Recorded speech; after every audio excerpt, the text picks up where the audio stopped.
اللهم صل على محمد طب القلوب ودوائها وعافية الأجساد وشفائها ونور الأبصار وجلائها وعلى آله وصحبه وبارك وسلم. نحمده ونصلي على رسوله الكريم. اللهم صل على سيدنا محمد وعلى آل سيدنا محمد وبارك وسلم.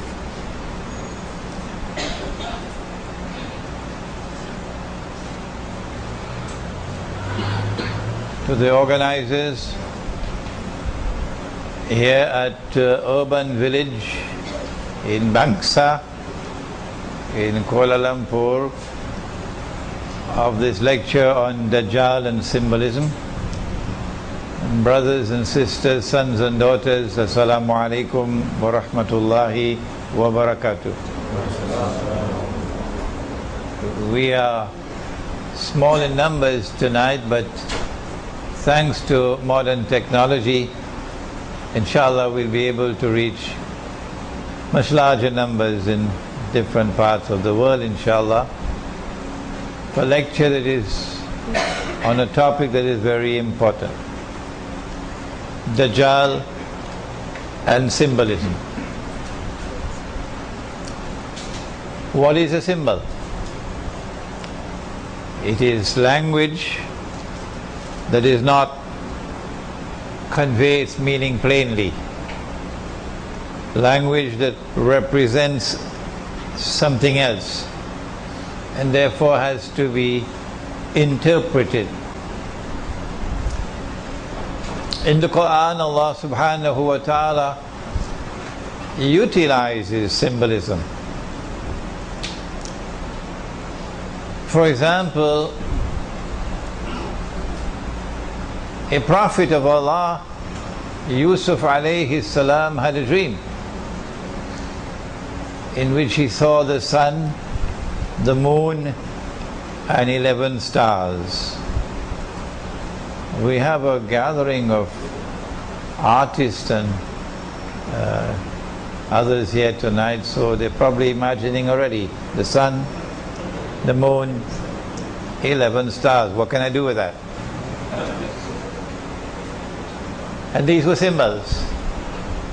The sun representing his father, the moon his mother, and 11 stars his 11 brothers. And then Ibrahim alayhi salam, another prophet of Allah, and he has another vision in which he saw himself sacrificing his son. But this was not to be understood plainly and literally, because once he had accepted in his heart, he was prepared to do it. Allah says, that's it, you have fulfilled the vision. And so the sacrificing of his son was a symbol representing something else. In my opinion, and Allah knows best, it is the sacrifice of the Arabs which is about to take place. And then, most importantly of all, Allah subhanahu wa ta'ala uses symbolism to explain His nur, His light. He says that بعد أعوذ بالله من الشيطان الرجيم, Allahu nuru samawati wal ard, Allah is the nur of the heavens, of the samawat, and of the earth. And then goes on to use symbolism to say that His nur is like a hollow space, and Nabi Muhammad alayhi salatu wasalam located that hollow space in the heart of one who has faith. And in that hollow space there is a lamp. I can see the artists at work already with the lamp. And the lamp is enclosed with a glass that is glittering like a shining star. And the lamp is fueled with the oil of the olive tree. Here is a remarkable instance of divine symbolism. But symbols have to be penetrated and understood. And sometimes you need more than the rational faculty. Sometimes you need more than logic and rationality to be able to penetrate a symbol. Sometimes you need something called insight, spiritual insight, and it's not sold in the stock market. And so now our subject, Dajjal and symbolism. And we must begin by introducing Dajjal.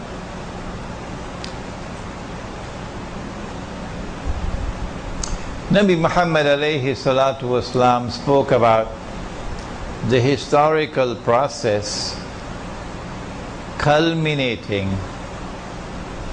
with a period of time which would be known as الزمان, or the last age. And that الزمان will precede the end of the world. The end of the world will come at that time, of course, when there is the destruction and transformation of the entire material universe. The mountains are going to be like pieces of cotton wool, and the earth is going to pitch out of its bosom all the graves, all the bodies. There will be the resurrection and the judgment. That's the end of the world. But prior to that, there is الزمان. And in الزمان, or the last stage, there are great tests and great trials. And these great tests and great trials are going to culminate with the return of the true Messiah, the son of Mary, Nabi Isa alayhi salam. I gave a lecture on this subject at Masjid al-Mujahideen just a few days ago. An Islamic view of the return of Nabi Isa alayhi salam. That return of Nabi Isa alayhi salam would witness the triumph of truth over all rivals. The truth which came with Ibrahim alayhi salam, which came with Abraham, which came with Musa alayhi salam, which came with Moses, which came with Isa alayhi salam, which came with Jesus, which came with Muhammad alayhi salatu wasalam. The same truth, no difference, one truth. That truth will triumph over all rivals, and that's how history will end. But before the true Messiah comes back, coming down from the Samawat with his hands resting on the wings of two angels, and that is not symbolism, no. Before that happens, there is a supreme test for those to whom the Messiah was sent in the first place. Nabi Isa alayhi salam was not sent to all of mankind, no. Nabi Muhammad alayhi salatu wasalam, Ya ayyuhan nas, Inni Rasulullahi ilaykum jami'a. O mankind, I am the messenger of Allah to all of you. To the American people, and to the Russians, and to the Chinese, and to the Malay, to the Arabs, all of mankind. But not Jesus, not Nabi Isa alayhi salam. He was sent to the Israelite people, Banu Israel, who are the seed of Ibrahim alayhi salam, through his son Ishaq alayhi salam, through his son Yaqub alayhi salam, whose name was changed to Israel. And so they're known as Banu Israel. When Allah sent the Messiah to them, He sent the Messiah in a manner which tested them. He was born of a virgin mother. And they failed the test when they declared of her that she had committed that monstrous sin of zina, and that this baby was a bastard child. Wa na'udhu billah min hadha. You know that very well.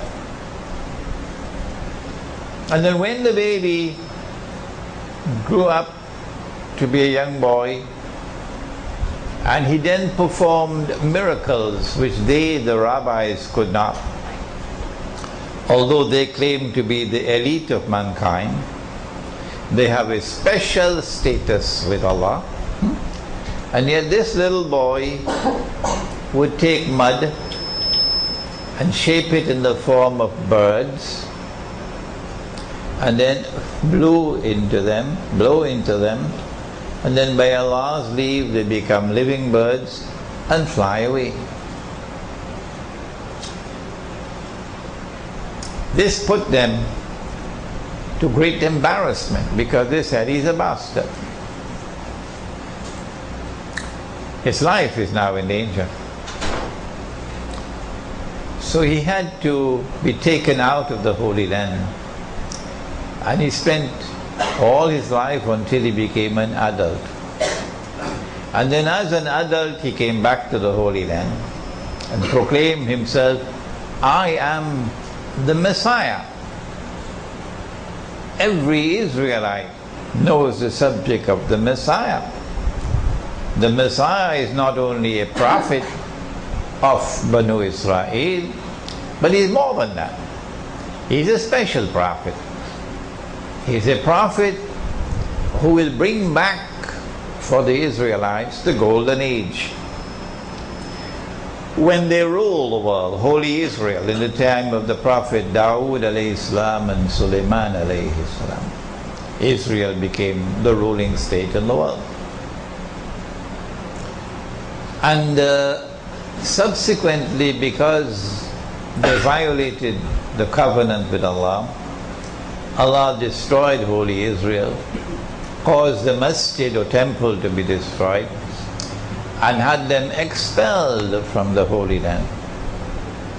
But then came the promise that Allah will send a prophet who, when he comes, will bring back that golden age, and he will rule the world from the throne of Nabi Dawood alayhi salam, therefore the holy state of Israel, therefore Jerusalem. So when Nabi Isa alayhi salam returned as an adult, he said, I am the Messiah. And their response was, this is blasphemy. Blasphemy. And they charged him in their court with blasphemy. And they ordered him to be executed. But they did not have control over the land, so they had to ask the Roman government. And they demanded execution by crucifixion. And then when they saw him die on the cross with their very eyes,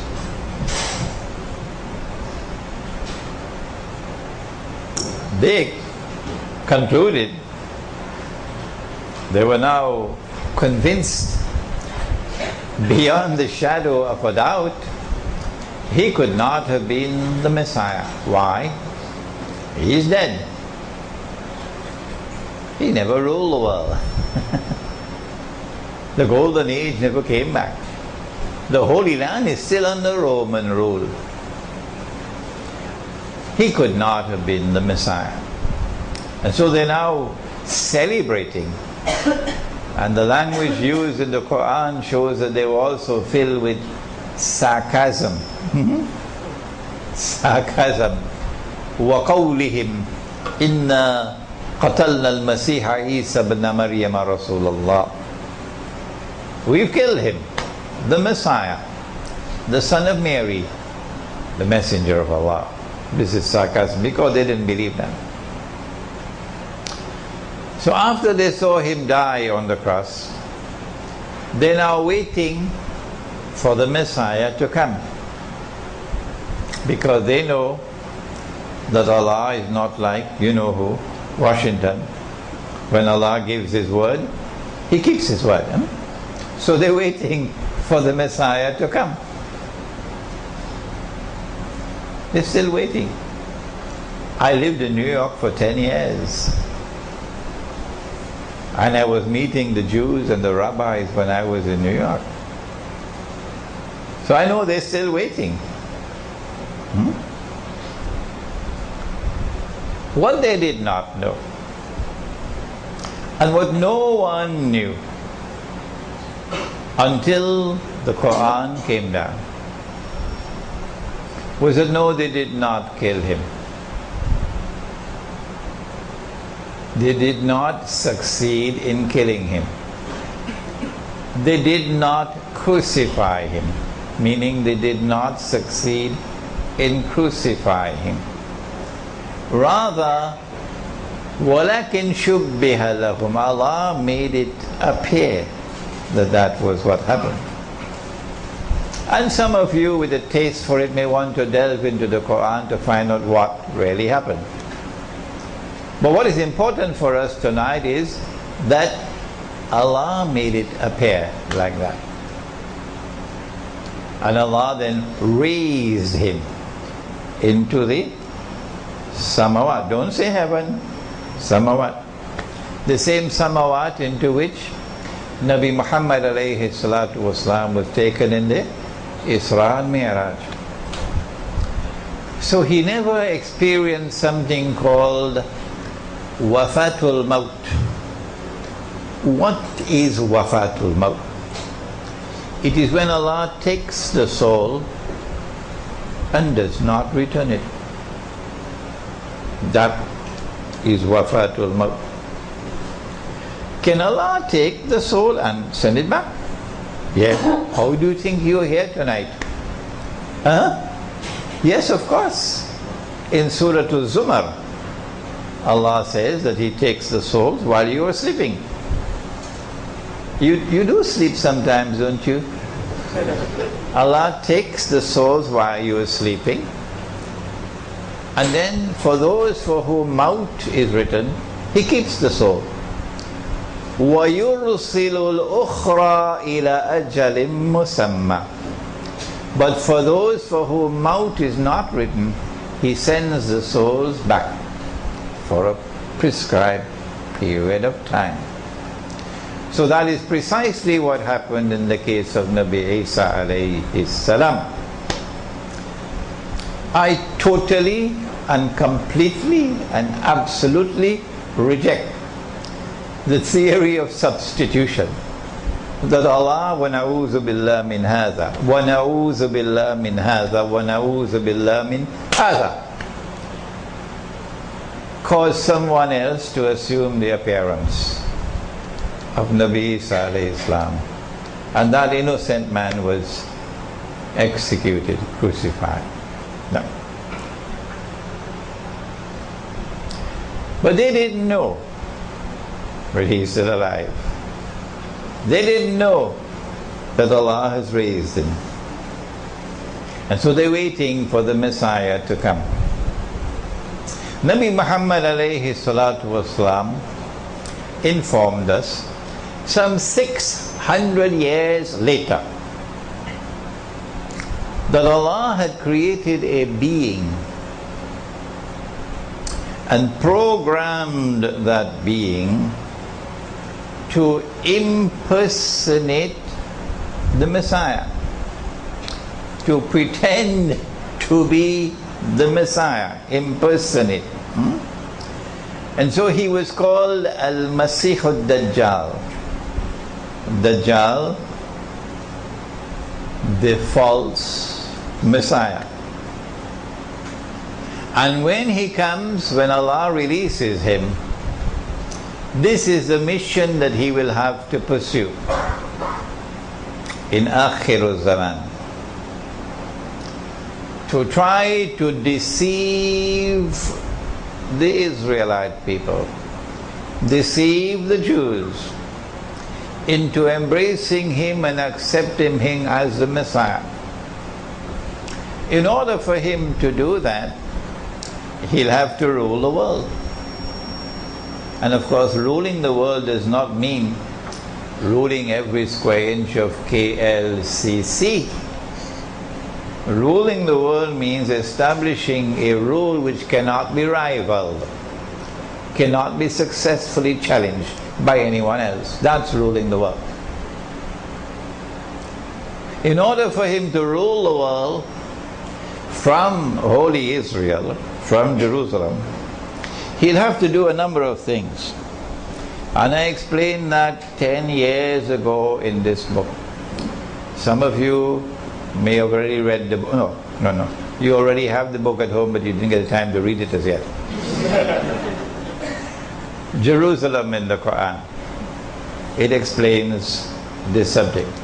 We have this book in Bahasa as well.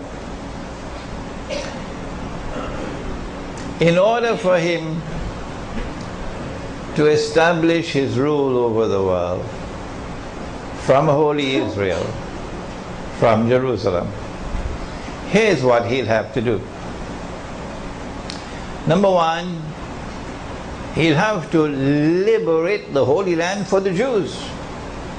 Because we Muslims, we have control of the Holy Land. He already did that in 1917. Number two, he'll have to bring the Jews back to the Holy Land to reclaim it as their own.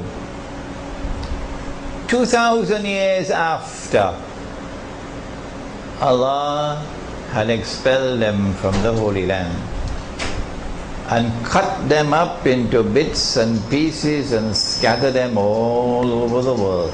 وَقَطَعْنَاهُمْ فِي الْأَرْضِ أُمَمٍ. He's already done that.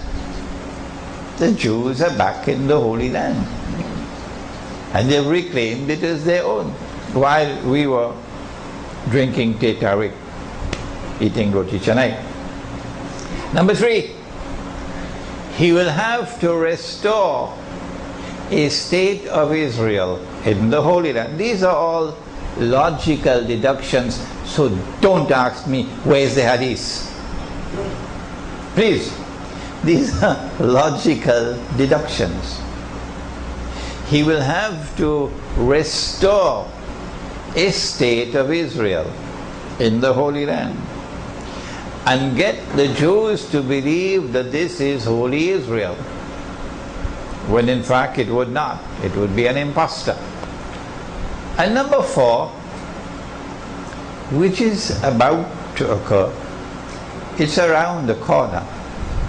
Number four, he will have to cause that that state of Israel to become the ruling state in the world, succeeding the United States and succeeding Britain, which had preceded the United States.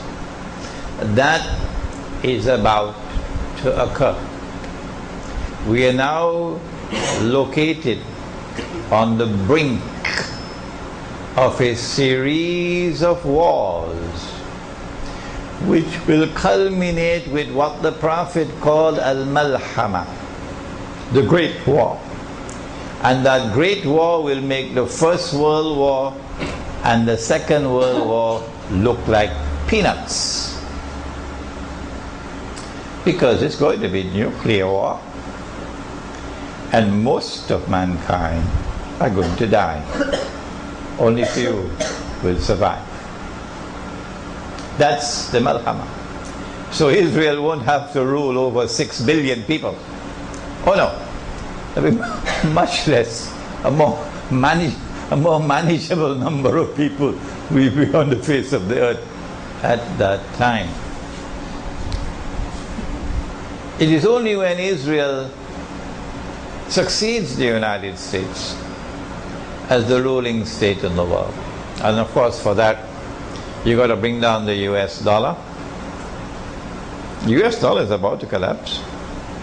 Bring down the US economy. US economy is about to collapse. Bring down all the paper money in the world. It's bogus and fraudulent and utterly haram paper currencies. Bring it down. That's about to happen. And replace it with electronic or digital money, which will not be under the control of governments. No, banks.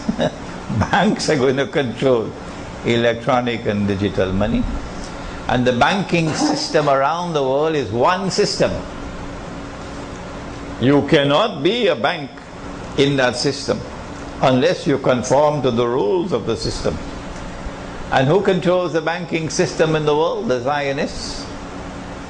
And they're the ones who created the state of Israel. And so Israel is well placed. Israel will also have to wage great wars and also bring down the United States militarily. But in previous lectures I have suggested how that will happen. When Israel assumes the status of ruling state in the world, and Pax Judaica replaces Pax Americana, in the same way that Pax Americana replaced Pax Britannica. At that time, eventually a man will emerge in Jerusalem. He can come out of another place, but he will be in Jerusalem when he declares, I am the Messiah. He's ruling Jerusalem, ruling the world from Jerusalem. And Prophet Muhammad ﷺ described him to us. He said he'll be a young man. He will be a Jew, a young man, powerfully built, with curly hair. And now we know the curls is at the side of the hair. The Orthodox Jews wear their curls at the side of the hair.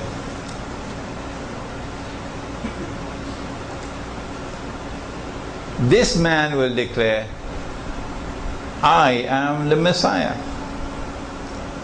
And when the Jews accept him as the Messiah, he will rub his hands and say, mission accomplished.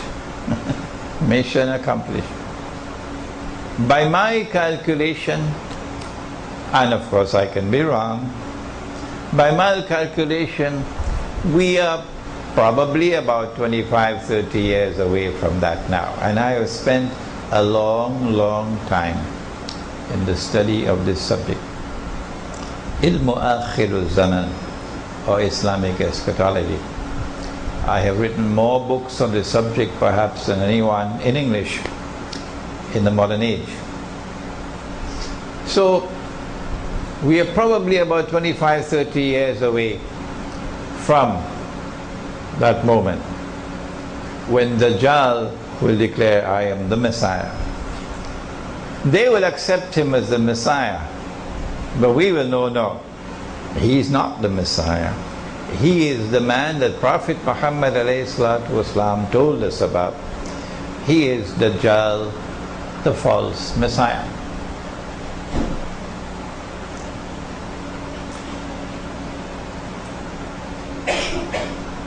I now want to distinguish between two terms. concerning Dajjal. One is his release, and the other is his khuruj.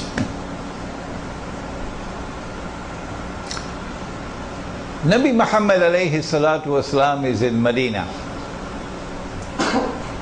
and Tamim ad-Dari comes to him and tells him about an event which occurred. And the Prophet ﷺ then narrates that event. And so we have the story from the lips of the Prophet ﷺ. When I analyze it, I come to the conclusion, this is my opinion, and let me give a warning, do not ever accept my opinion unless you are convinced that it is correct. Show respect for your own rational faculty. Study the subject before you accept my opinion. My opinion is that this was not an actual event, but rather a vision. And I can explain to you in the question and answer session why I came to that conclusion. Tamim ad-Dari said that he and some of his companions were on board a ship. And a storm came and blew the ship for a whole month, until they came to an island. When they got off the ship, came on shore on the island, they were confronted by a very hairy beast or creature. So much hair you could not tell which side was head and which side was tail. And the creature spoke and said, I am Jassasa, spy. In Surah Al-Hujurat, wala tajassasu, do not spy. So this is an island located about a month's journey by sea from the Arab world. This is an island which has expertise in spying and espionage. I don't think Singapore qualifies as yet, Hold on. And then Jassasa said to them, there's someone waiting for you over there at that monastery which is lying in ruins. And so in this island, religion is going to crumble. It'll eventually be an island of atheists. So they hurried to the monastery which was lying in ruins. And there they saw this man in chains. His hands were chained to his neck and his feet were chained together. And the man asked them many questions and then declared that I am Dajjal. And when I am released, I will enter every town and every city. I will enter every town and every city, but he didn't mention Kampung. No, he didn't mention Kampung. Kampung means, of course, village.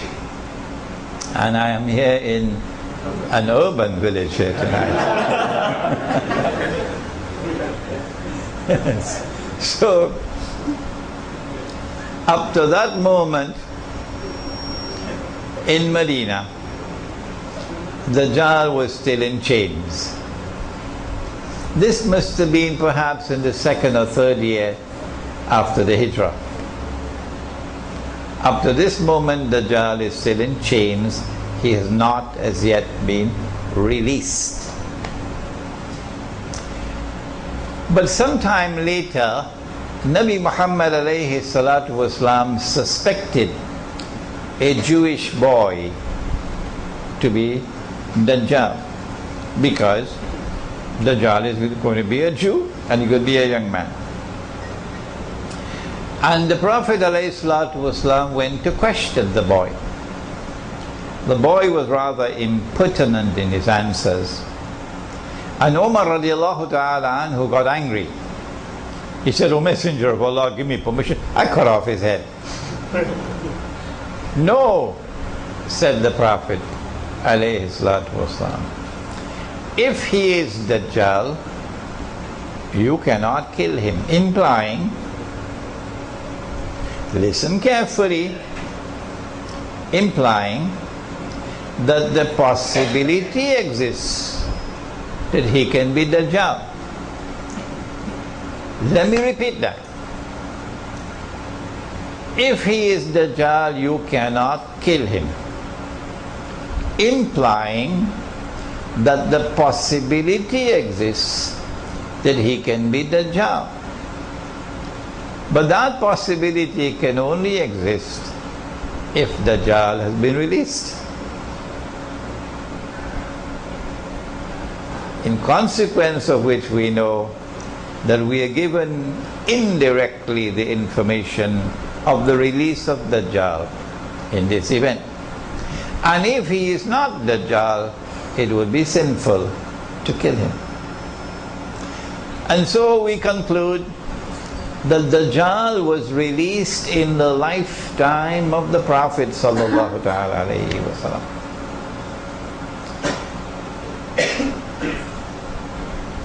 But the khuruj of Dajjal is something else. For that I must now turn to another hadith. And now we have symbolism. The Prophet said, sallallahu ta'ala alayhi wasallam, when Dajjal is released, he will live on earth for 40 days.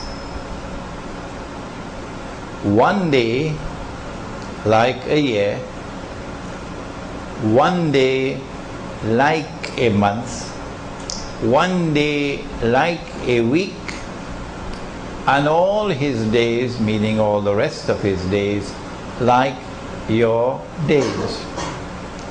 This hadith was so pivotally important that I got a Malay artist to design the cover of this book.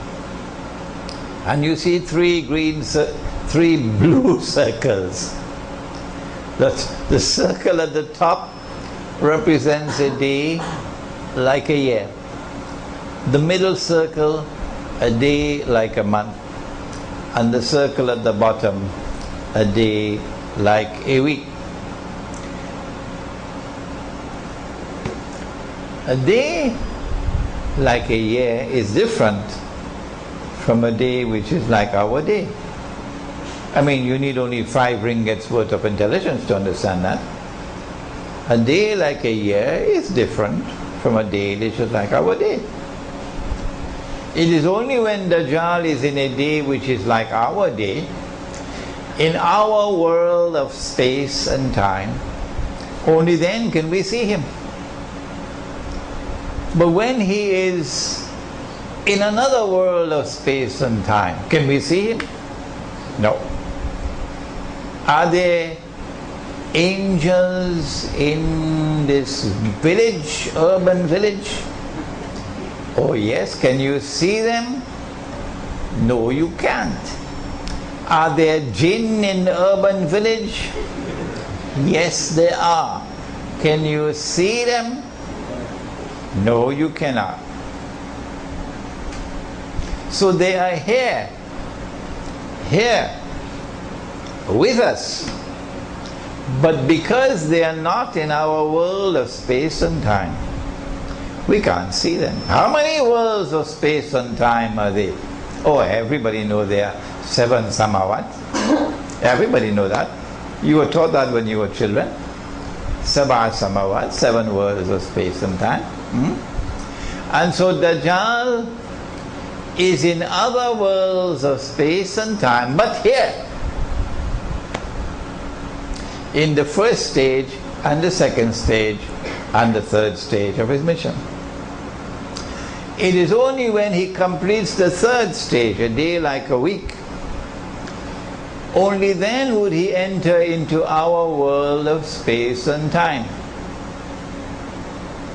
It is when he enters into our world of space and time that he will be in the form of a human being. And when he is ready to emerge to perform the last stage of his mission. That will be his khuruj.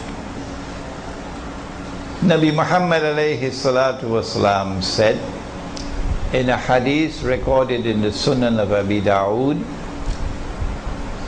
he said, Umranu Baytul Maqdis, at that time when Jerusalem will be flourishing, center stage as it is today, Kharabu Yathrib, at that time Medina would be in a state of desolation, playing absolutely no role whatsoever in Islamic affairs or world affairs. That's Medina today. Thanks to the Ottoman Islamic Empire, and then thanks to the Saudi Wahhabi government, which then took over. Kharabu Yathrib, Khurujul Malhama. At that time, when Medina will be in a state of desolation, which is where we are today, at that time the Malhama will take place, the Great War, which will make the First and Second World War look like peanuts. That's coming. That's coming. But I feel that it's going to be a series of wars, which will culminate with the nuclear warfare. Khurujul Malhama, Fathul Constantinia. He said that the occurrence of the Malhama, at that time when the Malhama occurs, at that time Constantinople would be conquered. They didn't want us to know this, so they changed the name from Constantinople to Istanbul. So we'll forget this hadith. The conquest of Constantinople is still to take place. And this lecture is going to be delivered at the International Islamic University in Gumak on July 4th, inshallah. Do please come to attend it. And then he went on to say, Fathul Constantiniya, Khurujud Dajjal. Only after Constantinople has been conquered, only then will Dajjal come out in person to complete his mission. Khuruj. So the release took place a long time ago, but the Khuruj is still to take place. It's coming, and it will not take place until Constantinople has been conquered. We now turn to, having introduced Dajjal, we now turn to symbolism and Dajjal. The key, absolute key to the understanding of Dajjal's strategies through which he will seek to accomplish his mission of ruling the world by the hook or by the crook. I don't know whether you have a Malay expression like that. It's located here in this hadith. The Prophet said, sallallahu ta'ala alayhi wa sallam, every prophet has warned his people about Dajjal. And the Prophet Nuh alayhi salam has warned his people about Dajjal. This hadith is in Sahih Bukhari. But I say to you something which no one has ever said before me. Dajjal sees with one eye, his left eye. The artist is already at work, eh? What can I do with that left eye, eh? Dajjal sees with his left eye. He is blind in the right eye. It looks like a bulging grape. But your Lord is not one-eyed. Between his eyes, on his forehead, is written the word kafir. And every mu'min will be able to read the word kafir, whether that mu'min is literate or illiterate, katib or ghayru katib, whether he can read and write or he cannot read and write, he'll still be able to read the word kafir. We have interpreted this hadith and its symbolism countless times. But since most of you have never had any experience of a direct contact with me before, your only contact with me has been a place called YouTube, I'm going to have to repeat it one more time. Why is it that Ali radiallahu ta'ala anhu can read kafir, but Abu Jahl cannot read kafir? Is there something wrong with Abu Jahl's eyes that he cannot read the kafir? Let us send him to the eye specialist. The eye specialist examines his eyes and reports that he has perfect vision. 20/20 they call it. Any eye specialist present here? We have a few doctors here, but no eye specialists. Okay. Well then, how come, if his eyes are perfect, why can't he see? Why is it that Ali can see, radiallahu ta'ala anhu, but Abu Jahl can't see? Is it that Ali is not seeing with these eyes? Could it be that we have other eyes besides these eyes? The modern universities would say, what rubbish is that? Huh? Oxford and Cambridge and Yale and Harvard and Stanford and Sorbonne, and that's nonsense. These are the only eyes we have. This is the only medium through which we can acquire knowledge of external objects. This is the only means through which we can perceive, our eyes. Besides these eyes, we have no other eyes. And so beside this avenue of knowledge, we have no other. This is called, a branch of knowledge is called epistemology. Don't be scared, it's a long word, but never mind. It's the branch of knowledge which studies knowledge. And this is the Western epistemology. That these are the only eyes that we have. But the Quran says that in addition to these eyes, the heart can see. And so the Quran has a different epistemology. The heart can see. But the heart can only see when Allah puts nur in the heart. And as we mentioned earlier, nur is not sold in the stock market. يَهْدِ اللَّهُ لِنُورِهِ مَن يَشَاءُ. Allah guides to His nur whomsoever Allah chooses. And so when Allah puts nur into the heart can see. And when there is no nur in the heart, listen to the language of the Quran. It is very harsh. Allah says, they have eyes and yet they don't see. They have ears and yet they don't hear.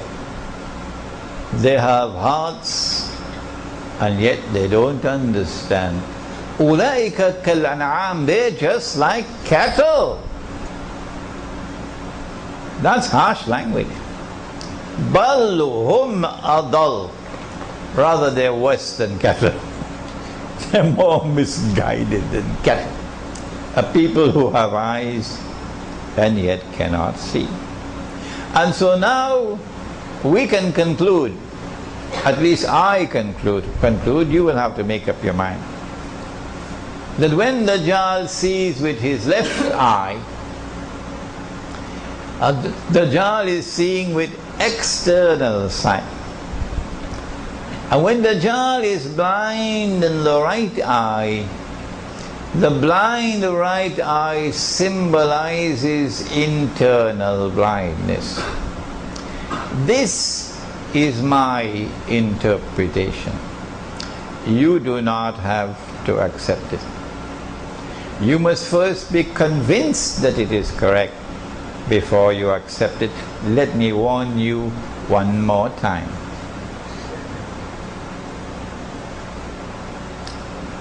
And so now we are face to face with the beginning of the world of symbolism in Dajjal. Those who follow Dajjal will be internally blind. There are lots of cattle in the world today, I can tell you that. There are lots of cattle in the world today, I can tell you that. And as we proceed with this lecture, you will get the evidence of it. Dajjal's one eye represents epistemology. The left eye is external sight. The blind right eye is his internal blindness. Those who have eyes with which to see, because they have nur in their hearts, would be able to recognize kafir written on the forehead of Dajjal. But when Dajjal appears in human form in 20-25 years from now, and he is in Jerusalem, and he declares, I am the Messiah, and you go close to him and look, would you see kafir written on his forehead? No. So those who belong to something called Protestant Islam, you know, they hold on to the literal interpretation of everything, will go closer, get a torchlight, shine the light on his forehead, go check to see if there's any dust on his forehead, wipe it. No, I'm not seeing kafir written on your forehead. You are not Dajjal. No. Secondly, you are not Dajjal because you have two eyes. You have two eyes. I am not laughing and you are not laughing in order to ridicule that Protestant Islam. No. What we're trying to do is to deliver a message again and again and again and again and again, to try to wake them up that your methodology is deficient, your methodology is wrong. No, this kafir on the forehead, as any artist, and we've got so many of them here tonight, as any artist would know, is symbolic. It represents the capacity of the mu'min to look at that which Dajjal creates. For example, he creates a civilization, and the civilization comes to be known as modern Western civilization. And the mu'min will be able to look at modern Western civilization and recognize it to be based on kufr, as though kafir is written on its forehead, as though kafir is written on its forehead. Let us now turn to a second hadith of symbolism. And the artists tonight are going to enjoy this. They're going to have a field day. The Dajjal comes with two things: river and the fire. The Dajjal comes with two things: a river and the fire. But his river is a fire, and his fire is the cool waters of a river. Whosoever falls in his river will have his load of sins increased, and whosoever falls in his fire would have his load of sins decreased. In other words,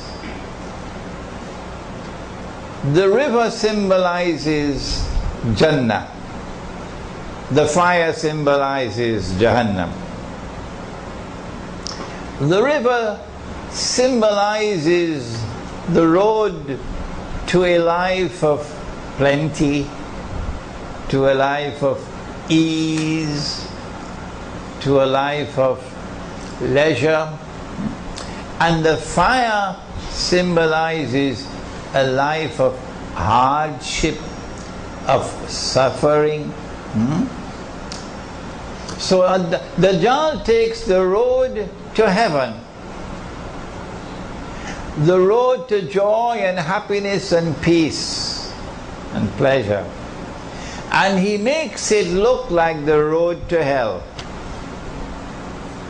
That's not easy to do. You gotta have a PhD in deception to do that. Yeah, not easy. He takes the road to heaven and he makes it look like the road to hell. And he takes the road to hell and he makes it look like the road to heaven. And so everybody wants a US visa. There are some who will sell their mother to get a US visa, or a Canadian visa, or a visa for Sweden, or for Britain, or for Europe, or for Australia, or for New Zealand. That is the land of milk and honey. That is where I can get a job and make plenty money. Those are the lands of progress. Those are the lands of success. And all the cattle of the world ahead for what looks like heaven itself. I was giving a lecture in a place called Pompano Beach in Florida. And some of them in Pompano Beach might even listen to this lecture tonight. And in my lecture I was saying to them, and they're all Palestinians in Pompano Beach, I was saying to them that your children, your grandchildren are at risk because they can be eating bacon and eggs for breakfast, lahmul khinzir, and drinking wine with lunch. And my audience started to laugh. And I said to myself, what is this? This is no funny thing. What's wrong with these people? Why are they laughing? When the lecture was over, I asked the Imam, a very nice man, the Imam, Imam, why were they laughing? I'm saying to them, this is the age of your children and your grandchildren. I said they were laughing because it's already happening. Yes. Dajjal's river is already a fire. And when they realize it and they want to get out to save their children, to save their wives from this godlessness, my son is showing signs of wanting to be a homosexual. I can't tolerate that. Let me get out of this land. So then the father addresses his family and says, we are leaving. And the mother says, you can go. I'm staying. And the children said, in America they say, Dad, you can go back to Palestine. We're staying here. That's it. You've lost them. Dajjal has deceived you. What looked like his river was his fire. Now who wants to go back to Pakistan when you can live in downtown Long Island? You can live in Manhattan and enjoy a good life. Who wants to go back to Pakistan? Who wants to go back to Egypt? Who wants to go back to Bangladesh? Who wants to go back to Indonesia? It looks like the fire over there. That's the road to hell. Nobody wants to go on the road to hell. And yet, that's the road to heaven. The reason why Somalia is where Somalia is today is because the Somali people love Islam. Yes. The reason why Kashmir has suffered so much more than others is because the Kashmiri people love Islam. That is why Kashmir is suffering. We have a Kashmiri here tonight with us. And so this is symbolism. Dajjal's river and his fire. Nowhere has Dajjal succeeded more in deceiving with his river than in the feminist revolution. He has brainwashed the world of women so thoroughly that he has succeeded in bringing into being a feminist revolution. And this feminist revolution is taking the world of women into the hellfire. And yet they are convinced that this is progress. This is the best age that we've ever had. There's been more progress for women in this age than ever before in history. That is the ultimate deception of Dajjal.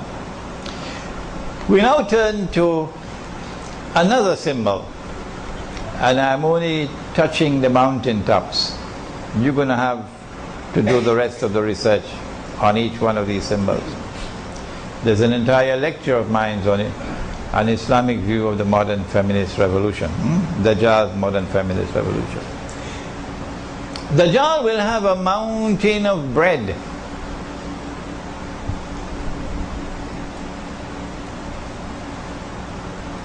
The artist is at work already out there. What can I do with this mountain of bread? Will it be the sliced bread? Or will it be the roti naan? Dajjal will have a mountain of bread. And there are those who will follow him, knowing that he is Dajjal, but they follow him for his bread. A mountain of bread symbolizes wealth, doesn't it? So he's going to accumulate such an enormous amount of wealth that large numbers of people are going to follow him just for his wealth. And in the process of following him for his wealth, they worship him instead of Allah, and they go into the hellfire.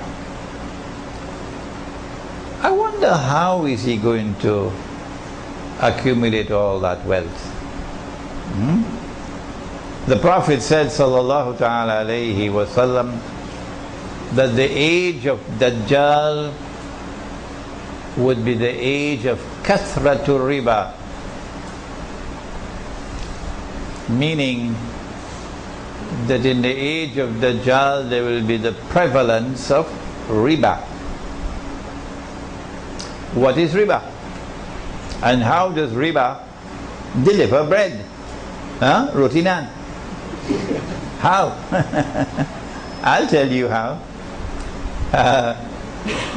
One form of riba is borrowing and lending money on interest.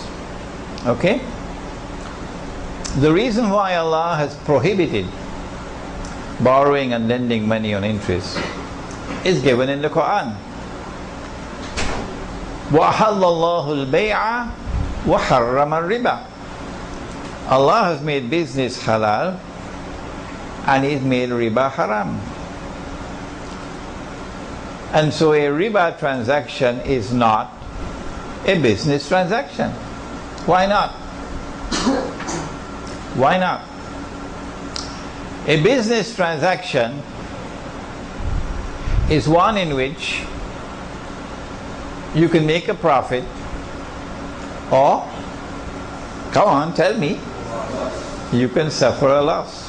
Why is the banker leaving the gathering? Call him back, please. Call the banker back. A business transaction is one in which you can make a profit or you can suffer a loss. The bankers just left our gathering. Why? Because they know what they're doing.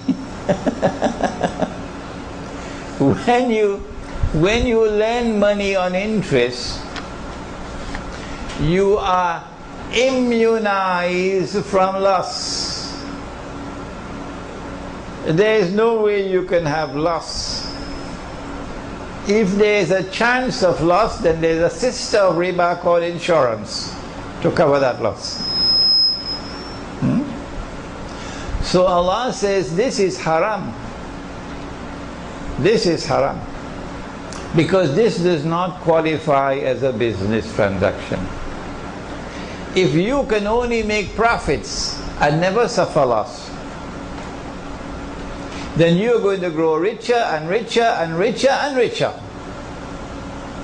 And the rest of the people are going to grow poorer and poorer and poorer and poorer. As a consequence, the Prophet said, alayhi salatu wasalam, whether the rate of interest, the riba, is big or small, it will still lead to poverty and destitution. And so because of the banking system around the world and money being lent at interest, you know something called credit card? Have you ever seen one? Credit card? Yeah. And it's a piece of plastic, and when you go with your wife to the shopping mall, guess what happens? And you see this and she sees that. I'm not singling out the wife, I have my wife in the back there. So he wants to buy and she wants to buy, and the card just comes out and comes out and comes out, and then you're stuck with high rates of interest, and they're squeezing you for everything that you have. So Dajjal is able to do this not only with individuals, but with whole countries. A whole country will be bled to death. There's a book that I like to recommend to you to read by John Perkins, entitled Confessions of an Economic Hitman. Let me see your hands, all those who have read that book. Good, mashallah. Few of you have, but most of you have not. So take a note of it, and you see Dajjal at work in lending money and interest to enslave entire countries. And that's how he gets his mountain of bread, and it's constantly increasing. Greece has, is it 500 billion in debts? 500 billion in debts? And then Dajjal has another means, also riba, through which to get more bread. What he does is that he replaces real money, dinar and dirham. Here we are, dinar and dirham, which is in the Quran, which is in the Sunnah, which is money which has its value inside the money. He takes that out of the market. He uses the International Monetary Fund to make it haram, to use gold as money. And if you make haram what Allah made halal, that is called shirk, or the Malay word is shirik. If you make haram what Allah has made halal, that is shirk. And that's what the IMF have done. Even Dr. Mahathir was not aware of it. And after Dajjal took the dinar and dirham out of the market, he then replaced it with bogus and fraudulent and utterly haram paper currencies. I have a book at the back entitled The Gold Dinar and Silver Dirham, Islam and the Future of Money. It is less than 60 pages long, so it should not be difficult to read it.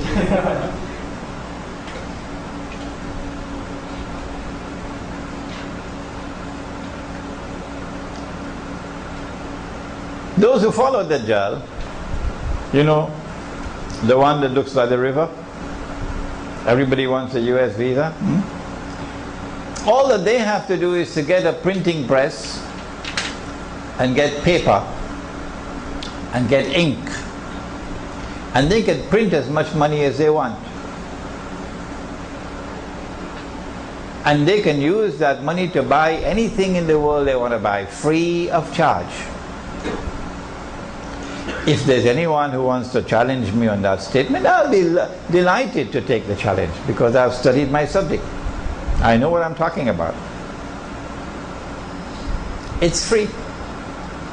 You just have to print the paper. So that's a lot of bread, eh? And they're printing the paper like mad now. The banks are in problems, so they give this bank 7 billion. And they give that bank 10 billion. Huh? But when we print paper, have you seen our paper so far? It's the ringgit and the Indonesian rupiah and the Bangladeshi taka and the Pakistani rupee and the Egyptian pound and the Turkish lira. When we print our paper, we have the same printing press, the same paper, the same ink, because we buy it from them, you know. But when we print our paper, and sometimes we don't have to print it ourselves, we pay them to print it for us. Authentic stuff, eh? And they print it for us and they send it to us. But when we take this paper to Manhattan, we cannot buy even a cup of coffee with it.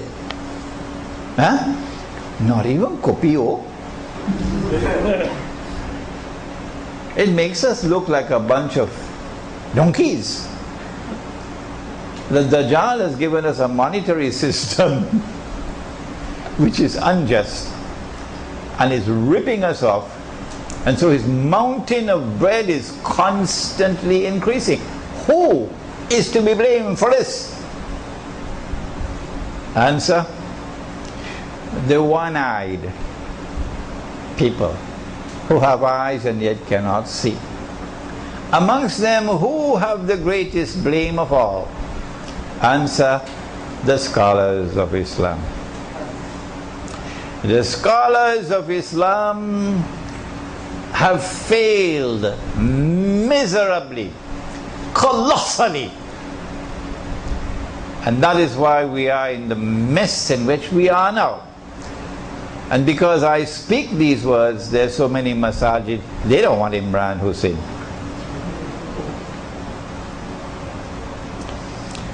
The Prophet ﷺ, that's the mountain of bread. The Prophet ﷺ had a vision. And in this vision, he saw Nabi Isa alayhi salam, the true Messiah, making tawaf around the Kaaba. And he was between two men. And he described Nabi Isa alayhi salam with his hair, long hair, as though water is dripping from the hair. And then after a while he saw another man making tawaf around the Kaaba. And he also had two men beside him, imitating the true Messiah. But he was Dajjal.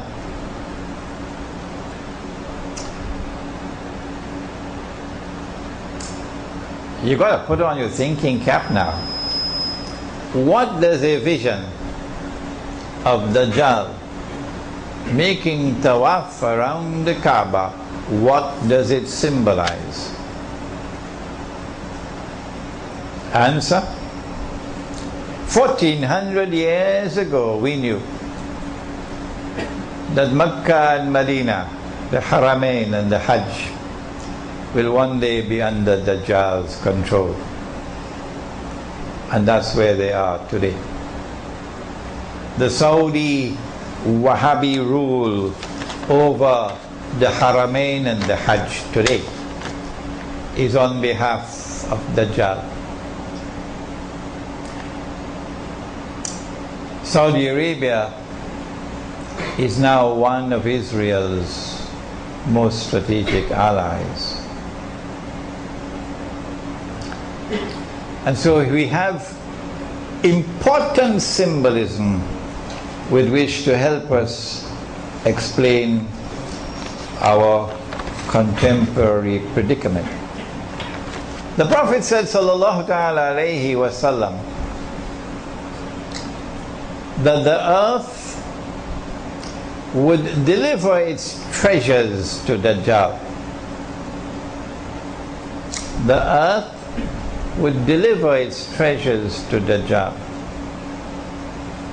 About 130 years ago perhaps, a child was playing in southern Africa and stumbled across a stone. The child picked it up. It looked pretty. Took it to the home and gave it to his father. The father looked at the stone and said, "This looks interesting." So he took it to the commissioner, South African commissioner of that area. The South African commissioner took the stone, sent it to Johannesburg. And in Johannesburg they declared that this is the biggest diamond that has ever been discovered. As soon as that news reached the world, the rush began. The rush began. And the people descended upon that southern Africa, part of southern Africa, from all over. But the Zionists were up front with their money. And then began the search for diamonds. But the diamonds are not located on the surface of the earth. That stone was meant to tell you the diamonds are there. But to go down to the bottom of the earth and locate what is known as a diamond vein, like the veins in your body, you need a certain technology. And only Dajjal had that. Modern Western civilization. They're the only ones that had it. And so they used their technology, using black African labor. And when they paid the black African laborers to dig, they didn't pay in gold and silver, they paid in paper. Until they located the diamond veins. The one with the biggest of all was in a place called, does anyone know? Kimberley is correct. The Kimberley diamonds. You will know when you get married and your wife wants a diamond ring. The Kimberley diamonds. My wife and I went to Kimberley ourselves, and we went to that big hole. It is so big you could put about 5 jumbo jets inside of that hole. That's how big it is. And at the side of the hole there were wheelbarrows, 5 wheelbarrows. And these wheelbarrows were filled with plastic nuggets to indicate to us the quantity of diamonds that came out. Those diamonds, thanks to a man named John Cecil Rhodes, who was backed by money from the Rothschilds in Europe, those diamonds made their way very safely to the Zionists in Europe. And they then sold them, cut them, polished them, sold them, and made a huge fortune, a mountain of bread. And it was that with that money that they were able to finance both sides of the First World War. And the First World War gave them the Holy Land. But there is a hadith, it's not only diamond, it's also gold. Wherever in the world gold was discovered, they're there to take control of that gold. But there's something else that came out of the earth, more important than diamonds, more important than gold. The Prophet said, sallallahu ta'ala alayhi wa sallam, that the river Euphrates is in Iraq, isn't it? The river Euphrates will uncover a mountain of gold. That's symbolism. A mountain of gold. And people will fight over it. And 99 out of every 100 will be killed. And everyone will be saying, I will be one who will be saved. Indicating that this will not be conventional warfare. Because conventional warfare does not kill 99 out of every 100. This has to be warfare involving weapons of mass destruction.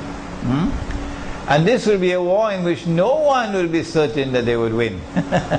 No one. Because nobody knows who's going to be the one to survive. But he said that the believers must not touch that gold. The believers must not touch that gold.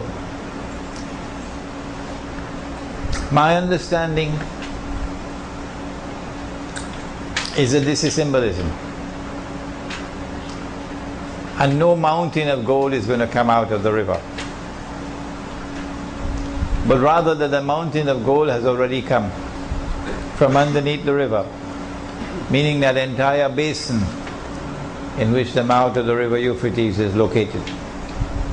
The Persian Gulf, the Arabs say the Arab Gulf. And it is oil. It is oil. It is sometimes called black gold. And the reason why the Prophet ﷺ referred to that oil as gold, as a mountain of gold, because it's going to be a huge quantity of oil. But the reason why he referred to it as gold is because gold's primary function is that of money. And the oil is symbolized with gold because the oil is going to function as money. While we were eating roti canai and drinking teh tarik, Henry Kissinger was at work.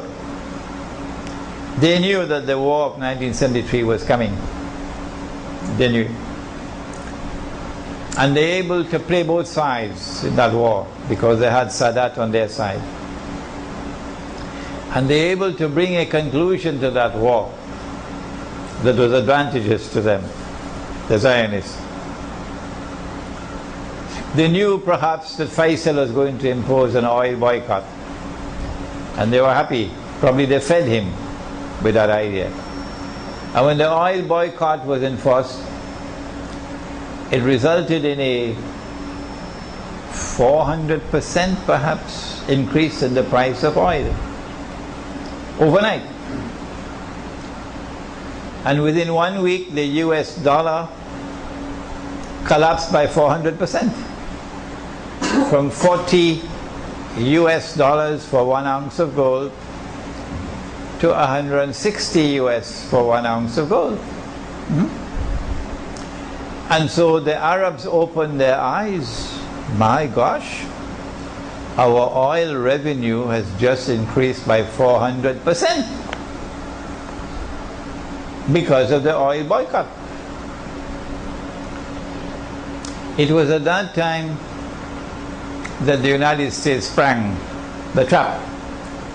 2 years earlier, France, under the provisions of the International Monetary Fund, which made it obligatory for the United States to redeem dollars for gold at $35 an ounce, international law, France attempted to get some 3 billion US dollars redeemed into gold.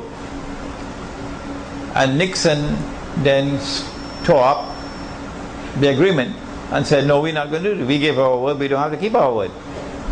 We gave our word, but we don't have to keep our word. We gave our word, but we don't have to keep our word. And so the United States dollar is no longer pegged to gold at $35 an ounce. If it remains like this, any good knock and the whole thing will collapse. They need something to replace. What could it be? It was at this time when the oil boycott had caused the price of oil to triple and quadruple that Henry Kissinger made his trip to Riyadh and convinced Faisal, rahimahullah, convinced Faisal that you can make much, much more money with oil. You'll be selling your oil for $100 a barrel, not just $8 a barrel. And Kissinger was right. Yes, you're going to have so much money that a man would want to give zakat and he would not be able to find anybody to accept his zakat. Do you remember that hadith?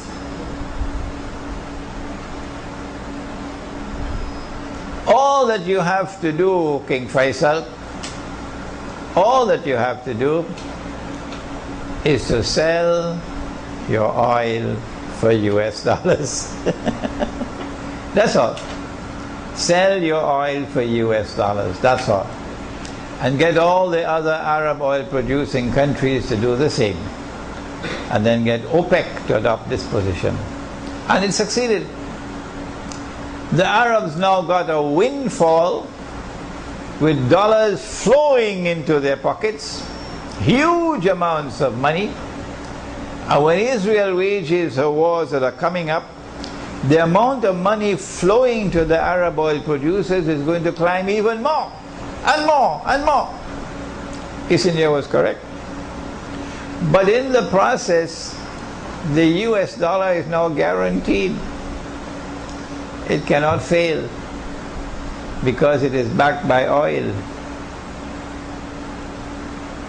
Since oil is the largest commodity traded in the world market, every single oil importing country in the world has to make sure that you have a large amount of reserves in US dollars to be able to buy the oil. And then from oil, from the US dollar, as the only currency with which you could buy oil, the US dollar then became the trading currency. You want to send money from Malaysia to Pakistan, you cannot send it in ringgits. Nope, tak boleh. Oh, why can't I send money from Pakistan, from Malaysia to Pakistan in ringgits? What's wrong? Is the banking system so stupid? Does the banking system not have intelligent people that they can handle a transaction from ringgits to rupiah? No, you can't do that, Tabule. You have to send the money in US dollars or something called hard currency. That's what the banking system is there for. And so, to conclude, the hadith, the prophecy in the hadith was fulfilled in 1973 when the US dollar became known as the, help me somebody, petrodollar is correct. The petrodollar for oil is now functioning as gold. Here is a remarkable example of symbolism in the hadith connected with Dajjal, which has to be interpreted. There are more. Dajjal is going to come riding on a donkey.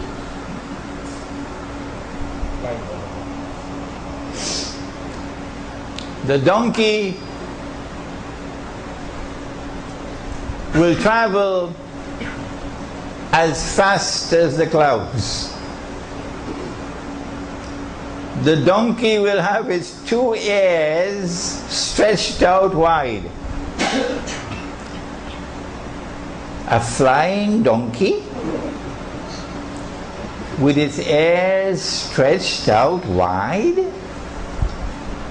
Now I think our artists over here tonight are going to have a field day with this symbolism. A flying donkey with its ears stretched out wide. I hope you don't get a problem with your government, huh? A flying donkey with his ears stretched out wide. The Dajjal is going to come flying on that donkey.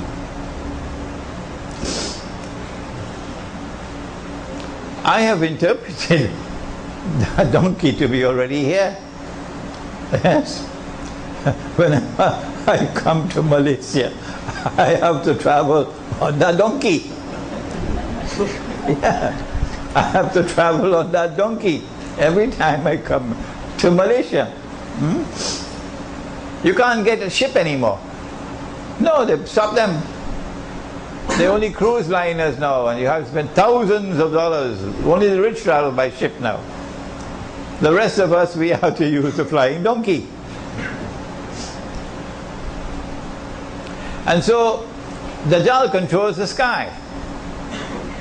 Because the flying donkey is not just the passenger aircraft. The flying donkey is also the fighter aircraft. The flying donkey is also cruise missiles and so on. And so Dajjal controls the sky. When war takes place, he quickly takes control of the sky. And once he controls the sky, it's only a matter of time. You can continue to wage guerrilla warfare as they're doing in Afghanistan, but you cannot knock out Dajjal once he controls the sky. Dajjal is going to jump between the samawat and the earth, the skies and the earth, jumping up and down. You've got to be a very tall man to do that. If you're going to jump and your head is going to be in the sky, and then jump back down and your feet on earth, I mean, you've got to be miles high as a human being to achieve that, huh? Well, then what does it mean? Dajjal is going to be jumping between the heavens and the earth. Answer, this is symbolism. Dajjal will have the technology with which to be able to go up and come down. And you have that now in the shuttle, which goes up to the spy stations up there, the military stations up there, up and down, up and down. Dajjal will step into an ocean and the water would reach up to his knee. You designed a picture already? Dajjal is going to step in the ocean. I think after tonight's lecture, you've got a lot of work to do here in Urban Village. Dajjal is going to step into the ocean and the water will reach him to his knee. Protestant Islam, of course, is going to wait for a man who is tall enough, so when he steps into the water, you will see the water reaching him up to his knee in the ocean. But you and I know that this is symbolism. It represents the technology with which Dajjal is able to go down to the bottom of the ocean and pick up, for example, pieces of an aircraft which crashed and reconstruct that aircraft, maybe 95%. They've done it already. Dajjal is going to cut a man in half and then bring him back to life.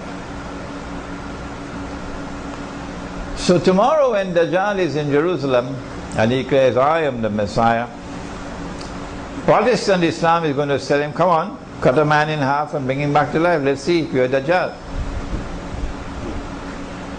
We say, no, this is symbolism. Dajjal is already doing that. Cutting a man in half and bringing him back to life represents the advancement, the spectacular advance that's been taking place in surgery. In surgery. Bypass operation, cutting him in half and then bringing him back to life. Spectacular advances in the surgery. At the end of the day,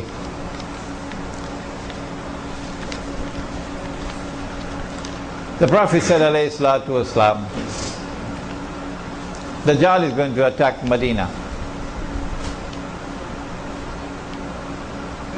He's going to land outside of Medina on a marshy, salty land. And when that happens, every kafir and every munafiq, disbeliever and hypocrite in Medina will be sent out or would leave to join Dajjal, or pitched out of Medina to join Dajjal.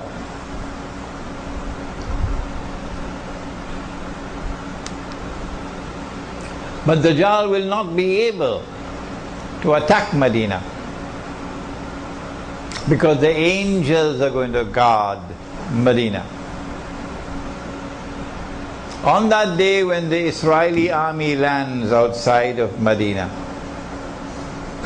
Israeli Air Force and armed forces, and they're there camped outside of Medina, the attention of the whole world is going to focus on Medina on that day. Medina will be the center of the world on that day. And then the world will witness what Nabi Muhammad alayhi salatu wasalam said 1400 years ago. The angels are going to divert his attack from Medina to Damascus. And so the world will see the Israeli attack diverted to Damascus. And on that day, Medina will be once again in center stage in the world in Akhir Zaman. We have a little booklet at the back there, only 30 pages long or 35 pages long. Medina returns to center stage in Akhir Zaman. We have it in English, we have it in Bahasa. Please read it. When that attack is diverted to Damascus, Imam al-Mahdi would be there in Damascus already. He would be in the masjid. It would be the time of Salat.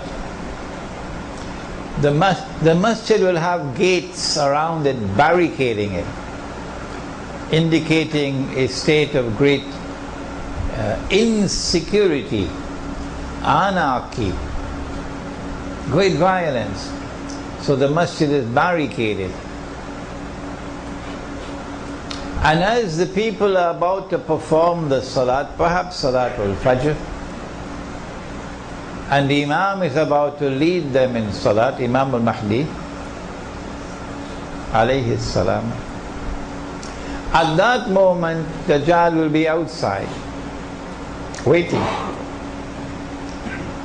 The Prophet said that he'll be followed by 70,000 Jews from Isfahan wearing their Persian shawls.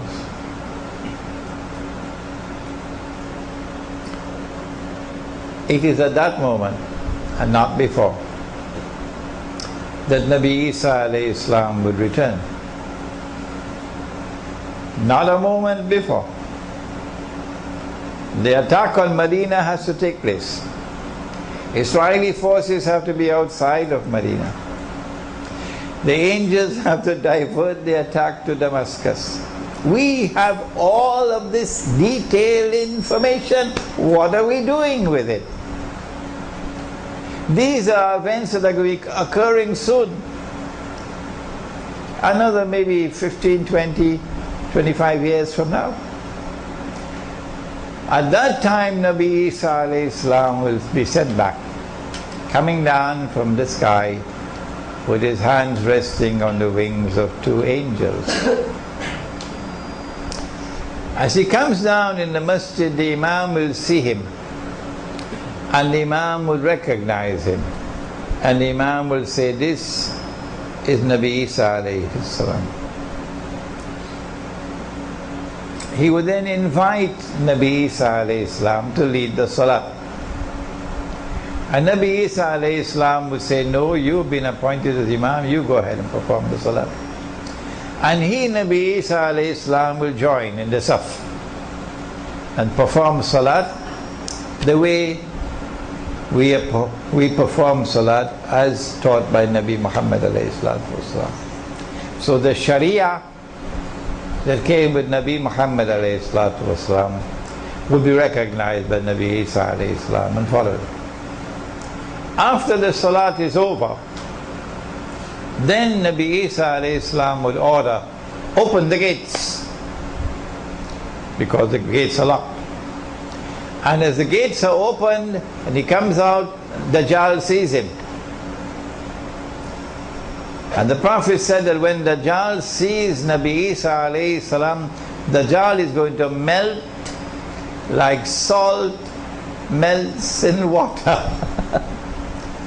indicating extreme fright. And then Dajjal is going to flee. So today they are stamping their bloody feet on the ground, oppressing us. But tomorrow they're going to be running. You just have to wait. Hold on. Don't give up. Tomorrow they're going to be running. And he's going to flee. And Nabi Isa alayhi salam is going to follow him, pursuing him from Damascus to a place called Lud in the Holy Land. And there Nabi Isa alayhi salam will overtake him and kill him, and then raise his hair to show the blood. This is not symbolic. This is real. This is real. And that's the end of Dajjal. My opinion is that Dajjal now passes into non-existence. Non-existence. That's it. He does not appear again in history in this world or in the next. He passes into non-existence. He's a special creation of Allah, an evil creation. Can Allah create evil? Qul a'udhu bi rabbil falaq min sharri ma khalaq. Yes, Allah can create evil. This is a creation of evil by Allah. No human being was created evil. وَلَقَدْ كَرَّمْنَا بَنِي آدَمَ. Every human being is honored by Allah by virtue of being a human being. Dajjal is not honored. So Dajjal is not a human being. Dajjal will appear in the form of a human being. But you don't have to accept my view. Remember that. You do not have to accept my view. Can an angel appear as a human being? Of course. Jibreel alayhi salam in the masjid as a human being. Jibreel alayhi salam with Maryam alayhi salam. Can a jinn appear as a human being? I know you're going to tell me lots of them in Washington. Yes, Iblis appeared as a human being when the Quraysh were meeting to decide what to do about Nabi Muhammad alayhi salatu wasalam. Iblis appeared as an old man with a walking stick. So if an angel can appear as a human being and the jinn can appear as a human being, why is it so difficult to accept that Dajjal can also appear as a human being? And so there is no resurrection for Dajjal, and there is no judgment for Dajjal, and Dajjal is going to neither go to heaven nor hell. Rather, he's going to pass into non-existence. But these are my views, and you must not accept my view unless and until you are convinced that it is correct. You must listen to those who are critical of me, and there are lots of them out there who are critical of me. Listen to them. I ask you to listen to them, but they say, don't listen to Imran Hussein. We pray that Allah subhanahu wa ta'ala may bless those whose appetite has now been whet, that you may study the subject of Dajjal. For the Prophet said alayhi salatu wasalam that the greatest tests and trials that mankind will experience from the time of Adam alayhi salam to the last day will be the tests and trials of Dajjal. There is a chapter of this book, Surah Al-Kahf in the modern age, entitled The Quran and Time. The chapter itself is long, about 60-something pages. But this chapter of the Quran explains to you the link between the samawat and the earth and Dajjal. ربنا تقبل منا إنك أنت السميع العليم وتب علينا يا مولانا إنك أنت التواب الرحيم برحمتك يا أرحم الراحمين آمين. Before we proceed, the subject of riba, the mountain of bread, is of critical importance.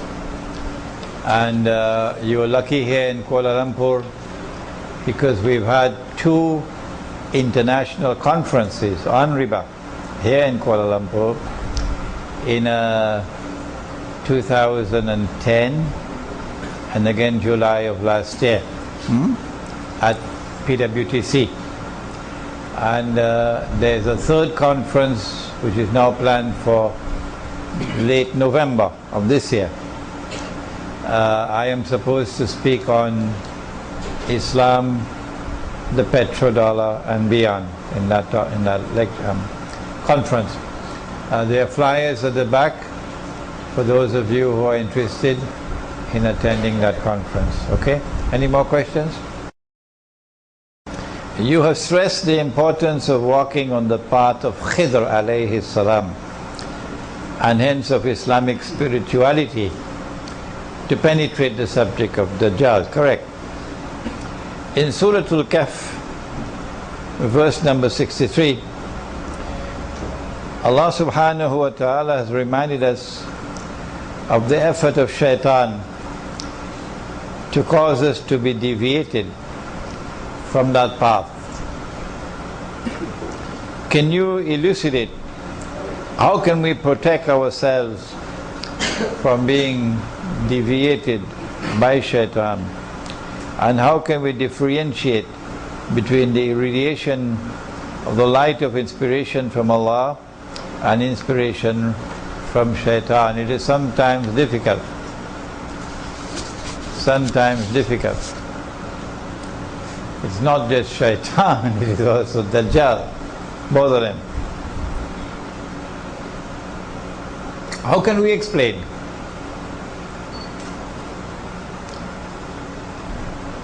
That the entire world of Islamic scholarship today is incapable of recognizing the paper money as bogus and fraudulent and haram. How is it possible? How is it possible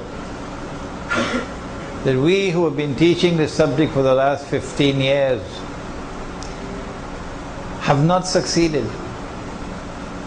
Those who are not ulama have readily understood. And there are legions of people now, particularly young people all around the world, who recognize and accept this monetary system to be bogus and haram. They have no difficulty in understanding. But the scholars of Islam, we have failed, and we have failed miserably, miserably, miserably. How is it possible? What's wrong? The Islamic, so-called Islamic banking system is bogus. It's fraudulent. The Islamic banks will not ever, ever, ever lift a little finger to bring back dinar and dirham as money. No. Ever heard an Islamic bank championing the cause of dinar and dirham? Not at all. Islamic banks are lending money on interest. Islamic banks are lending money on interest and disguising it as a sale.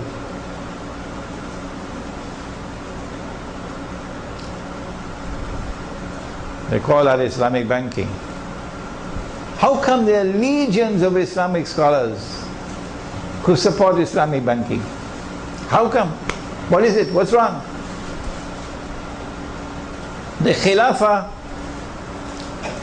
Khilafah is a political philosophy and political system which came with Nabi Dawood alayhi salam, Nabi Sulaiman alayhi salam, who established the holy state of Israel. That Khilafah was restored by Nabi Muhammad alayhi salatu wasalam. That Khilafah state recognized Allah as Al-Malik. Translation for Al-Malik: sovereign. Allah possessed sovereignty.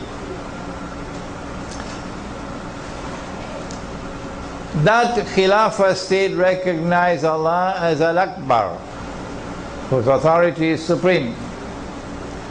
That Khilafah state recognized Allah's law as the supreme law, Al-Hakam.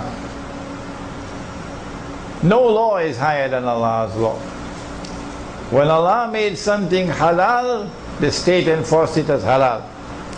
When Allah made something haram, the state enforced it as haram. That was the Khilafah state. And the territory was called Darul Islam. In Darul Islam, once the territory is Darul Islam, any Muslim has a right to enter. Any Muslim from any part of the world has the right to enter Darul Islam. You don't need a visa. Any Muslim can come and reside in Darul Islam. You have that right. You don't need a PR. Any Muslim can seek employment in Darul Islam. You don't need a work permit. And any Muslim can participate in the political process on the basis of political equality with all other Muslims. You don't need something called citizenship. That is what we had. And that is what is coming back with with Imam al-Mahdi. We just have a little time to wait. It's coming back. Our hearts are there with that. We have not forsaken it. We have never given it up. We have never betrayed it. No. We're longing for it to come back. And we'll struggle for it to come back, even though we know we have to wait for Imam al-Mahdi. But what about the rest? When the Dajjal destroyed the Khilafah state, guess what he used to replace it? He used the modern secular state. And the whole world today is embraced by this system, which declares that sovereignty no longer belongs to Allah. This state is sovereign. Why can't they understand that that is shirk? What's wrong? What's wrong with Ikhwan al-Muslimun in Egypt? What's wrong with Parti Islam in Kelantan? What's wrong with Jamaat Islami in Pakistan? What's wrong with Al-Nahda in Tunisia? What's wrong with the Justice and Development Party in Turkey? What's wrong with the world of Islamic scholarship? Why can they not understand that this is shirk? Allah is no longer Al-Akbar. His authority is no longer supreme. No. The Charter of the United Nations Organization says that the authority of the Security Council of the United Nations is supreme in the world in all matters pertaining to international peace and security. Allah is no longer Al-Akbar. That's shirk. The modern secular state says Allah's law is not the supreme law anymore. The supreme law is the law of the state. Allah can make it halal, we can make it haram. And we've done so. Allah can make it haram, we can make it halal, and we've done so. And that is shirk. And yet, the Islamic movements register themselves as political parties under the secular constitution and fight elections man to man with everybody else. Vote for me. Hoping to win the elections. And when you win the elections, by some abracadabra mystical system, you'll be able to transform this into something called an Islamic state. I never heard of an Islamic state in my life, and I'm 70 years of age. I don't know what's an Islamic state, and I don't want to know what's an Islamic state. Take your Islamic state and throw it in the garbage bin, because I know what is Khilafah, and I know what is Darul Islam, and that is what is coming back. So how do we explain? Why is it that they can't see? Egypt just voted. Egypt just voted. Why can they not see what is wrong with the scholars of Islam in this modern age? Their failure has been so colossal. There's only one answer I can offer. Number one, methodology. Methodology for study. Number two, a proper study of Dajjal and therefore modern Western civilization. And number three, to recognize that spiritual insight is still a medium through which knowledge can come to us.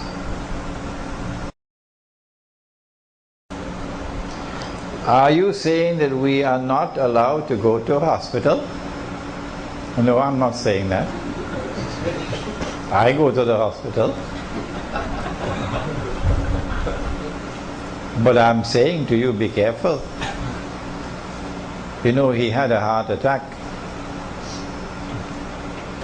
And they rushed him by ambulance to the hospital. And when they examined him, they decided they had to operate right away.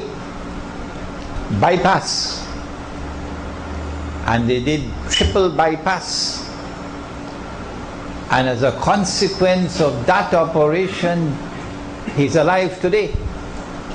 If we had not taken him to that hospital, and if he had not had the benefit of that operation, he would have been dead.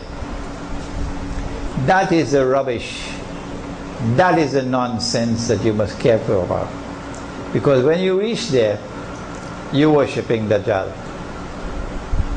Be careful. Because life and death is no longer in Allah's hands now. Life and death is now in the hands of the hospital and the doctor and the life support machine. Don't turn it off. If you turn it off, he's going to die. But so long as it's on, the hospital making more and more money, what to do? If I turn it off, he's going to die. Did you hear that? If I turn it off, he's going to die. So life and death is now in that machine. Life and death is no longer with Allah. It is this stupidness. It is this stupidness that you have to be guarding against. I don't say don't go to the hospital, no.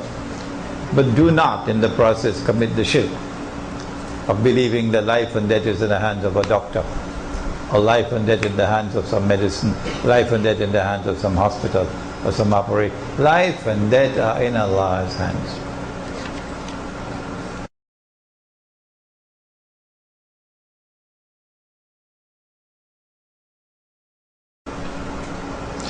What is your advice to Muslim students from Malaysia who are studying abroad in the United States, Australia, etc.? Make hijrah, come back home before it's too late. Make hijrah, come back home before it's too late. If you cannot read history, I can.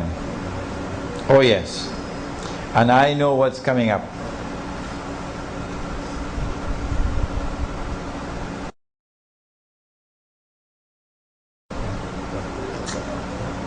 Well, I think I answered this. We are trapped in this system of Dajjal with political parties. Why can't we restore our Khilafah state, beginning with an Islamic state here in our own country? Use the Dajjal system to beat his system. No, you can't use haram to bring halal. No, this is not the Sunnah. The Prophet ﷺ did not insert himself in the pagan system of Mecca to try to bring Islam. No. He preached Islam in its purity and offered Islam as an alternative to what Mecca had to offer. Mecca tried to bribe him. Mecca offered him wealth. Mecca offered to make him king. Mecca offered him the most beautiful girl in the whole land. If only you would compromise with our system. Live and let live. Use the system, and within this system pursue what you have to pursue. But his reply was no. Not even if you give me the sun in my right hand and the moon in my left. I'm not going to give up this struggle. I'm not going to compromise and join yours. No, mine is the alternative to yours. So our Khilafah state is the alternative to what now obtains. We are not going to join this system and vote in this system to bring back the Khilafah state. That's Disneyland thinking. That's Disneyland thinking. No. We're going to wait until inshallah we can restore the Khilafah state, and your modern secular state goes back in the garbage bin from where it came out in the first place. Is that all now?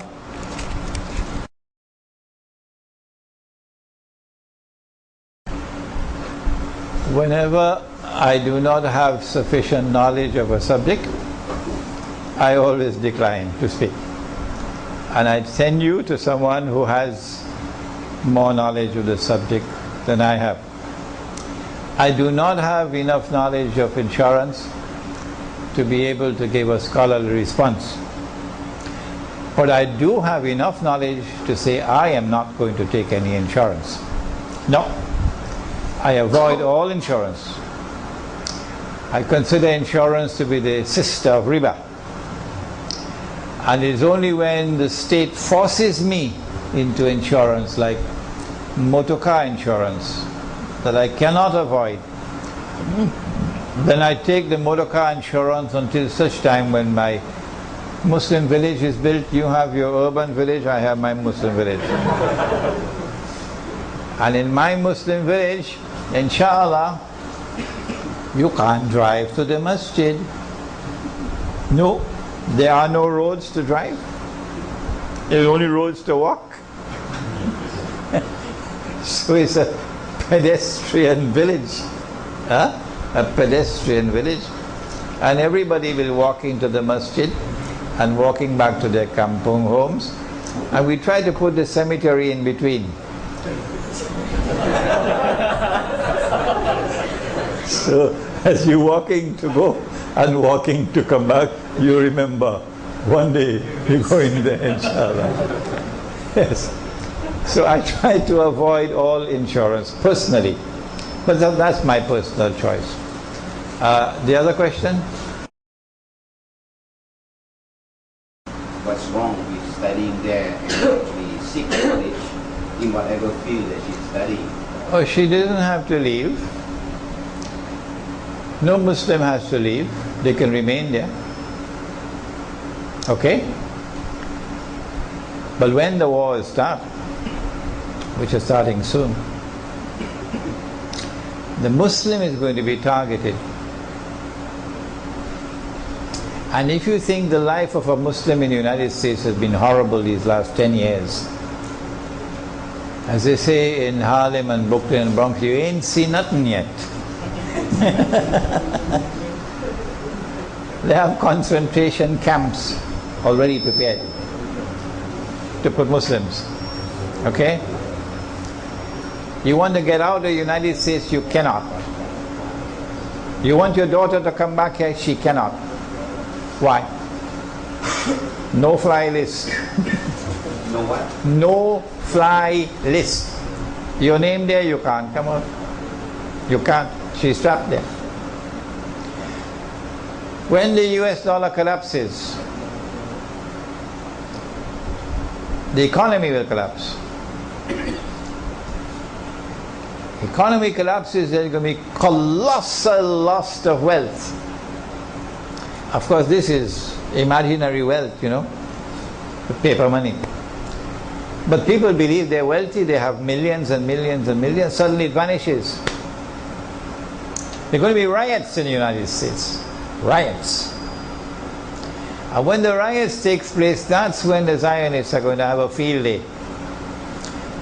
Paying people to go and attack Muslims, destroy Muslim businesses, destroy Muslim homes, kill Muslims, to drive terror into the hearts of the Muslims. They wouldn't know what to do. When anarchy spreads, where are you going to get food? When there's anarchy and there's no electricity, no water, where are you going to get water from? Okay? This is tomorrow. If you cannot see it, I can see it. So I have been advising Muslims to get out, make hijrah. It matters not to me whether you're there for studies or whether you're there to make what they call to make another buck and the American dollar. It matters not what be the reason while you are there. My advice is to make hijrah before it is too late. But you don't have to accept my advice. No.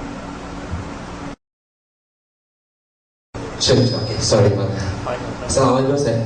Okay, my question is regarding the fall of Greece, the economical collapse, which you hear a lot of people are saying that it's the first step towards the global economic crisis. So if you don't mind sharing your views about that and how that might affect, or later on, you know, how it will that affect or lead towards the coming of Dajjal and everything. Thank you. What we need is an honest banker. If we can get an honest banker, a man of integrity and knowledge, who knows what the banks have done to put Greece in the condition in which Greece is today. Okay? Then he will be able to spill the beans. In the last RIBA conference that we had at PWTC, a former banker, senior banker, came and spoke to us. And that banker spilled the beans and explained to us all the fraudulent transactions which are taking place in Islamic banking today, that we did not know about, and we would not be able to understand ourselves unless he explained, and this is what he did, okay, in that conference. So I am not a professional economist. I have done studies in international monetary economics at 2 universities, but I am not focusing my attention on the subject of how the banking system is operating to trap and to destroy a country. The reason why Greece is at the front row is because the banking system is under the control of Dajjal, the Zionists. And the Zionists have their control in Western Europe. The Judeo-Christian alliance is in Western Europe. Western Europe has Roman Catholic religion and Protestant religion. But Eastern Europe is different from Western Europe. Eastern Europe had its capital in Constantinople, and it was Eastern Orthodox Christianity and the Byzantine Empire. And the Byzantine Empire and Eastern Christianity never joined the Zionists. Yeah? They never joined the Zionists. Russia, for a time, was controlled when the Soviet Union was constructed by the Jews. But then Allah's kindness, and the Soviet Union collapsed. And in the wake of its collapse, Russia is returning back to Christianity. So this Eastern Europe, from Christianity, from Russia come all the way down to Greece. This is considered to be alien territory for the Zionists. And if they could destroy you and damage you and choke you, they'll do it. That's why Greece has been targeted. But to understand the predicament of Greece, we have to go into the banking system and understand the tricks which were used by the banking system to put Greece where Greece is today. I think we can finish now.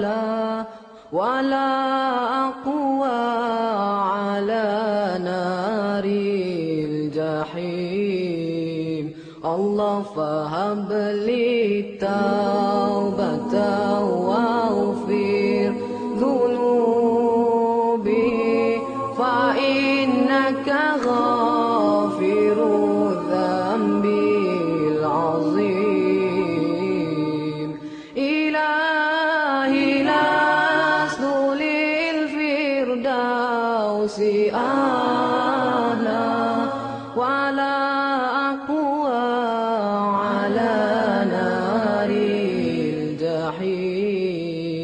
الله فهب لي توبة واغفر ذنوبي فإنك غافر الذنب العظيم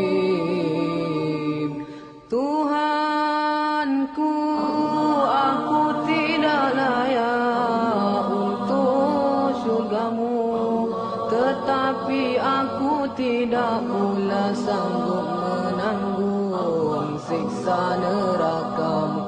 Dari itu kurniakanlah ampunan kepadaku, ampunkanlah dosaku. Sesungguhnya Engkaulah pengampun dosa-dosa besar.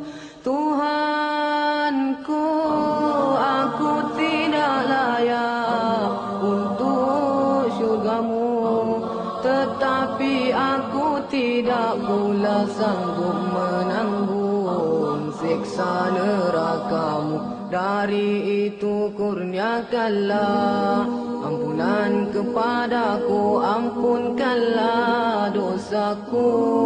Sesungguhnya Engkaulah pengampun dosa-dosa besar. Ilahi lastu lil firdausi ahla wala aqwa ala naril jahim. Allah fahabli tawbatan waghfir dhunubi fa innaka ghafiru dhanbil azim. Ilahi lastu lil firdausi ahla wala aqwa ala naril jahim. Allah fahabli